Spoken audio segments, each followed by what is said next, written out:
उमर, देखिए जिस तरह से हाफिज साहब ने बड़ी तफसीलन हमसे गुफ्तगू की, हमें बताया कि एग्जैक्टली क्या थे, क्या ऐसी मतलब जगह थी जहाँ पर हमें आप कह लें कि ऑस्ट्रेलियंस को जहाँ पर ज़रूरत थी, जहाँ पर इंडिया को ज़रूरत थी। दोनों टीम्स ने जिस तरह से कल मैच को खूबसूरत बनाया, एक बहुत बड़ी बात और एक बहुत इंटरेस्टिंग मैच था। मतलब पाकिस्तान इंडिया के मैच के बाद अगर इसी तरह का इंटरेस्ट लेवल कहीं पर था तो वो कहीं ना कहीं इंडिया और ऑस्ट्रेलिया के मैच में था। बिकॉज एक नज़र आ रही थी एक चीज़ के एक रिवेंज बाकी था और आई एम वेरी हैप्पी कि इंडिया हैज़ टेकन दैट और इंडिया ने अपनी एक अकेले के इज़्ज़त के साथ जो है एक पावरफुल अंदाज से उन्होंने सेमीफाइनल्स के अंदर शमूलियत की है।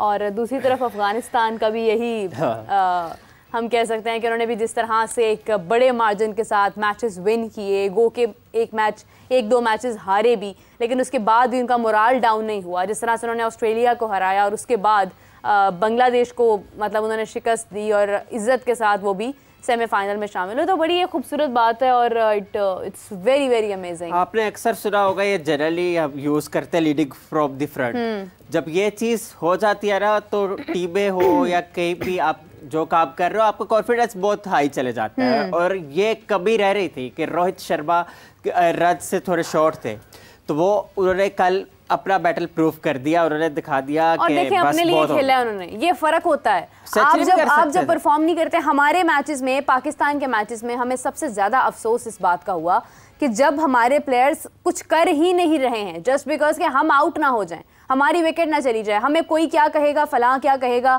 आउट हो गए तो क्या होगा, उन्हीं बातों को मद्देनजर रखते हुए उन्होंने शॉट्स लगाई ही नहीं है, उन्होंने रिस्क लिया ही नहीं है, जबकि वो टॉप प्लेयर्स हैं हमारी टीम के। तो अगर आप देखें कि इसी तरह अगर रोहित शर्मा कल के मैच में भी करते, जो एक बड़ा मैच था जहां पर ज़रूरत थी, तो शायद इंडिया भी कल बहुत बड़ा स्कोर ना कर पाता और ऑस्ट्रेलिया से शिकस्त का सामना हो जाता। सो टॉप प्लेयर्स एक्चुअली उनसे यही उम्मीद होती है वो बड़े मैचेस में परफॉर्म करेंगे। इसी के साथ हमें ज्वाइन किया है कादिर ख्वाजा ने। अस्सलाम वालेकुम कादिर, कैसे हैं आप?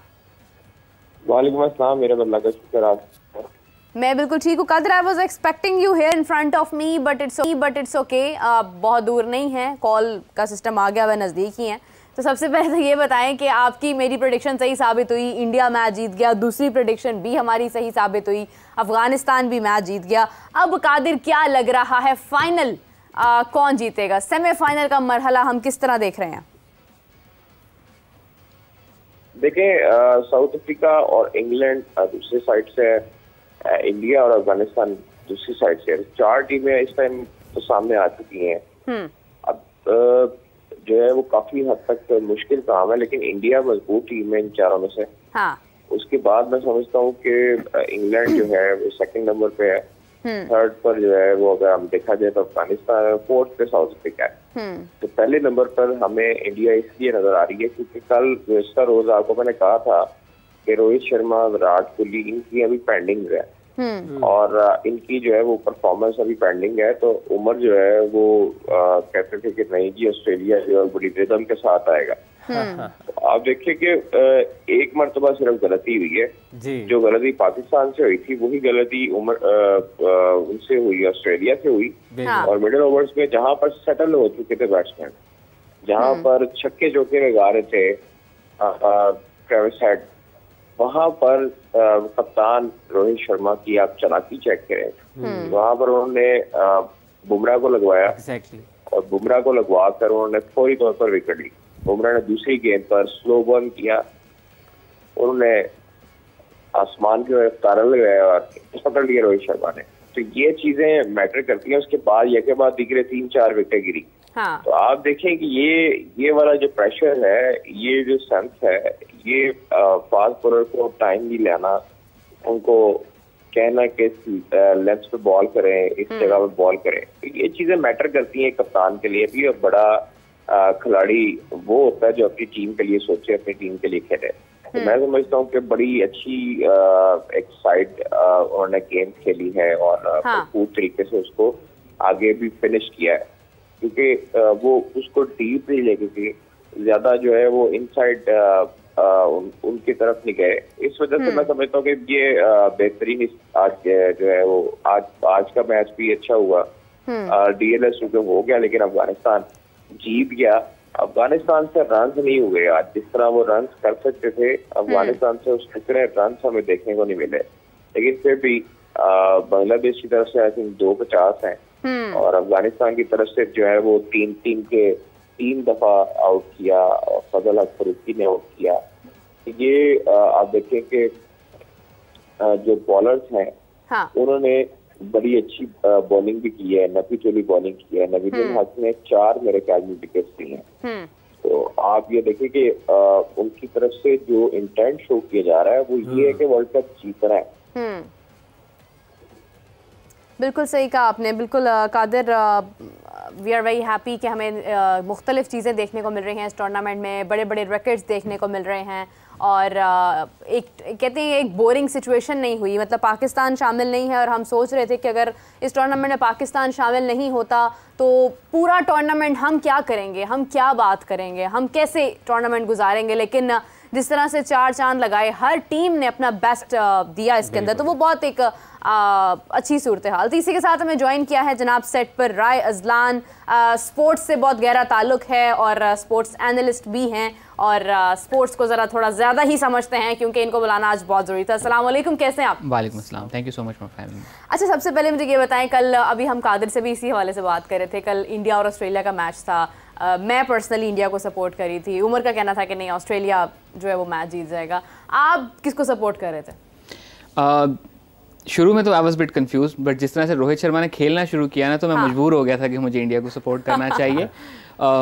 बिकॉज जिस तरह से उन्होंने डिक्टेट किया पावर प्ले को, उन्होंने एक समझ लें गाइड बुक एग्जिबिट की कि पावर प्ले को मुश्किल मैच में डोमिनेट किस तरह से किया जाता है। एंड T20 के मैचेस में आप शुरू के 6 ओवर्स में ही अपनी टोन सेट करते हो ताकि फिर आपको बाद में फ़ायदा देता है। ज़्यादा से ज़्यादा अगर आप शुरू के 6 ओवर्स जिसमें फील्डिंग रिस्ट्रिक्शंस होती हैं, बॉल्स रिलेटिवली नया और बल्ले पे अच्छे से आ रहा होता है, बेशक मूव कर रहा होता है, उसका आपको फ़ायदा होता है। हाँ, ऑस्ट्रेलिया के केस में ये हुआ था कि आखिरी ओवर में हवा तेज़ चलने की वजह से बॉल बहुत लेट खुद से स्विंग होने लग गया था, जो कि जिस पे उन्होंने स्ट्रगल की।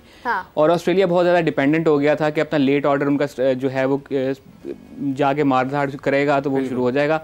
But I think for the lack of a better word, Tim David in international cricket is a scam. मैंने कभी उसको ऑस्ट्रेलिया के लिए उस तरह से परफॉर्म करते हुए नहीं देखा जिस तरह से फ्रेंचाइज क्रिकेट, ठीक है, जिस तरह से वो फ्रेंचाइज क्रिकेट के लिए करते हुए आ रहे हैं। सो ओवरऑल अगर देखा जाए तो India was a dominating force yesterday और आई थिंक जो अच्छा खेलेगा वो जीतेगा। जैसा मैं हमेशा कहता हूँ, cricket is a cause and effect की गेम, किस्मत का खेल बिल्कुल नहीं होता। बिल्कुल सही बात है जी। आप ये देखें अफ़गानिस्तान की अगर आप बात करते हैं कि ट्राइब की, और आप चेक करें कि जिस वर्व के साथ वो खेले उन्होंने फुल अपना 100% दिया और क्रेडिट तो दिया जाता है प्लेयर्स को जो है, लेकिन जो जिस तरह एंगेज रहते हैं उनके कोचेस वगैरह, ख़ासतौर पर जॉन ट्रॉट, बिल्कुल ही वो बैठे नहीं रहे। जब बांग्लादेश खेल रहा था तो बैठे नहीं रहे और अपसेट थे। और इस तरह डीजे ब्रावो जो थे वो राशिद से बात कर रहे थे फील्ड में, मतलब जो है, तो आप उसका कितना रोल है इस चीज़ों में कि को एंगेज करने में? देखिए, मॉडर्न डे क्रिकेट में स्पेशली, वैसे भी क्रिकेट में कोच का रोल उस तरह से इस पॉइंट पे आके नहीं होता कि वो आके आपके बैट के एंगल ठीक करवाने लग जाए या आपका फुटवर्क ठीक करवाने लग जाए।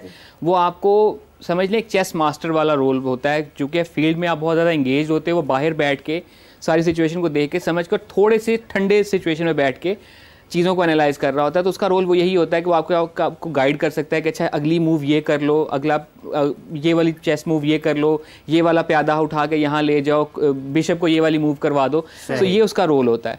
और जितना ज़्यादा कोच इंगेज होता है, इंगेज नज़र आता है, उसका मतलब ये होता है कि इनकी प्रॉपर एक बैक एंड पे प्लानिंग होती रही है और इनकी आपस में एक अंडरस्टैंडिंग है कि कैप्टन कोच का मशवरा देने को पर्सनली ले जाता कि एक सेकंड ये मेरी अपनी जजमेंट को क्या जज कर रहा है या मुझ पर बिलीव नहीं कर रहा।